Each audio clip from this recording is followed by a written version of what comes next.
تحفظ دین کا کارواں رواں دواں، علماء کا ساتھ دو، آؤ سب کے سب یہاں۔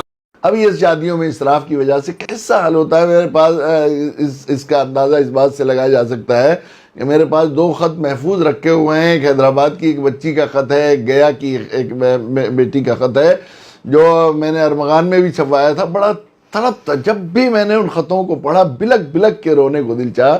ایک بچی ہے گیا کی، اس نے خط لکھا کہ چچا جان میں نے جو ہے بڑی مشکل سے تلاش کر کے آپ کا جو ہے ایڈریس اور آپ کو یہ خط لکھ رہی ہوں، ایک مسئلہ معلوم کرنا ہے، اس کے لیے آپ کو زحمت دے رہی ہوں۔ میرے والد صاحب جونیئر ہائی اسکول میں سرکاری ٹیچر ہیں اور تبلیغی جماعت سے جڑے ہوئے ہیں۔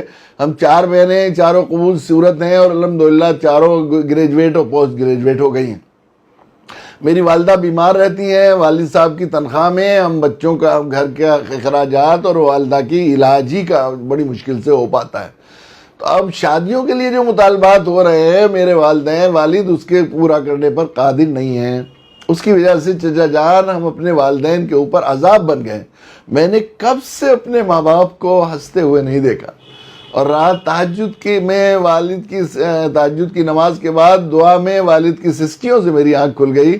والد صاحب اپنے رب کے سامنے فریاد کر رہے تھے، رب کریم میری پھول سی بچیاں مجھ پر عذاب بن گئی ہیں، مجھے آپ اس عذاب سے کب نجات دیں گے؟ کیا چچا جان اب بھی ہمارے لیے خودکشی جائز نہیں ہے؟ یہ مسئلہ پورا کرنے کے لیے اس نے جو ہے جواب دیا تھا۔ یہ ان بچیوں کی آہیں ان تمام محلوں سے ٹکرا رہی ہیں، ان مال والوں کی جو ہے ان کی دیواروں سے ٹکرا رہی ہیں، ان کو تباہ، ان کو پھونک کر رکھ دیں گی ان مظلوموں کی آہیں جو مال کے زوم میں مسلسل شادی کو مشکل سے مشکل بنا رہے ہیں۔